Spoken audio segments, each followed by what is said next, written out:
গতকাল আপনারা খেয়াল করে থাকবেন এবং অনেক মিডিয়াতে এসেছে কিভাবে গণ অধিকার পরিষদের কার্যালয় ভাঙচুর করেছে সেনাবাহিনী। আমাদের যে সকল নেতাকর্মীরা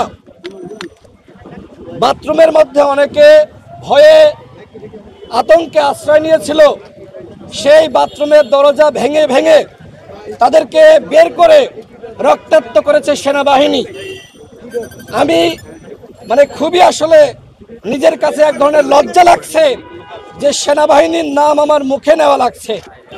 যে প্রতিষ্ঠান আমাদের গর্বের প্রতিষ্ঠান, গণ অভ্যুত্থানে যে প্রতিষ্ঠানের ভূমিকা আছে, সেই প্রতিষ্ঠানের কতিপয় ব্যক্তিকে রক্ষা করার জন্য আজকে পুরো বাহিনীকে কলুষিত করা হচ্ছে। আমরা সেনাপ্রধানের কাছে আহ্বান জানিয়েছি, আপনি যদি এই ঘটনার দায় না নিতে চান তাহলে এই ঘটনার সাথে সম্পৃক্ত যারা তাদের বিরুদ্ধে অবশ্যই সেনা আইনে ব্যবস্থা গ্রহণ করতে হবে।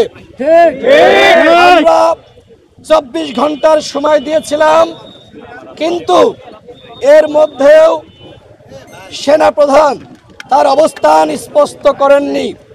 কেন তিনি তার অবস্থান স্পষ্ট করছেন না সেটি আমাদের কাছে অত্যন্ত উদ্বেগের, যে এই ঘটনা আসলে তিনি জানতেন কিনা। আমরা সেনাপ্রধানকে আবারও বলতে চাই, আপনি অনতিবিলম্বে আমাদের উপর যে হামলা হয়েছে, এই হামলায় আপনার অবস্থান স্পষ্ট করুন। প্রিয় সাংবাদিক ভাইয়েরা, আপনারা জানেন নুরুল হক নূর এখনো পর্যন্ত ঢাকা মেডিকেলের আইসিইউতে কাতরাচ্ছে। গতকাল রাতে আমি তার সাথে দেখা করেছি এবং আমি তার সাথে কথা বলার চেষ্টা করেছি। অনেক মিডিয়াতে যে খবর আসছে যে পুলিশ নুরুল হক নূরকে আঘাত করেছে, কিন্তু এই খবরটি সঠিক নয়।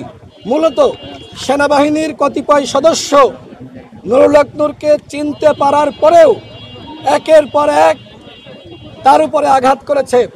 আপনারা খেয়াল করে থাকবেন, একজন সেনা সদস্য সে লাঠি দিয়ে নুরুল হক নূরের বুকে আঘাত করেছে। অর্থাৎ এই যে জুলাই গণ অভ্যুত্থানে নুরুল হক নূর ঘোষণা দিয়েছিল হাসিনার 90% পতন হয়ে গেছে, 10% বাকি আছে।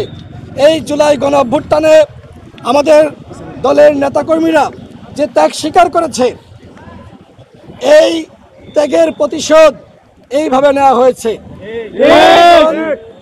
কয়েকজন সেনা সদস্য যাদের রাক্ষোভ রয়েছে তারা কোনোভাবেই সেনাবাহিনীর সদস্য হতে পারে না। আমরা মনে করি এরা ছাত্রলীগ যুবলীগের ক্যাডার থেকে ভয়ঙ্কর। সুতরাং এই দেশপ্রেমিক এবং স্বাধীনতা সার্বভৌমত্বের প্রতীক সেনাবাহিনী নামক প্রতিষ্ঠানে তারা চাকরি করতে পারে না। তাদেরকে অবশ্যই গ্রেপ্তার করতে হবে এবং উপযুক্ত শাস্তি নিশ্চিত করতে হবে। নুরুল হক নূর এখনো পর্যন্ত কাতরাচ্ছে। আমরা সন্দেহ করছি বাংলাদেশে তার যে ধরনের চিকিৎসা দরকার সেটা সম্ভবপর নয়, যেহেতু হাসিনার আমলে নুরুল হক নূর 22 বার হামলার শিকার হয়েছে। তার পুরো দেহটা ক্ষত বিক্ষত। সুতরাং এই মুহূর্তে তার